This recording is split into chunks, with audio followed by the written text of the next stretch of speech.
Magandang araw mga kabayan. Tara, samahan niyo po kami kung paano kami maglagay ng mga sigarilyas sa plastic mga kabayan. Kung mapapansin niyo mga kabayan, mabilis po silang naglalagay sa plastic. Kapag nailagay sa plastic po mga kabayan, kikiluhin na naman po yan mga kabayan. At ang bawat plastic po niyan kabayan ay merong tag 10 kilos po yan.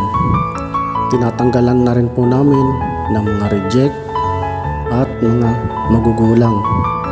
Kung mapapansin niyo mga kabayan, maganda yung pagkaka-arrange kasi nga po presentableng tignan mga kabayan, para sa ganun kapag nakita ng mga buyer or mga mamimili ay mabilis pong maubos mga kabayan.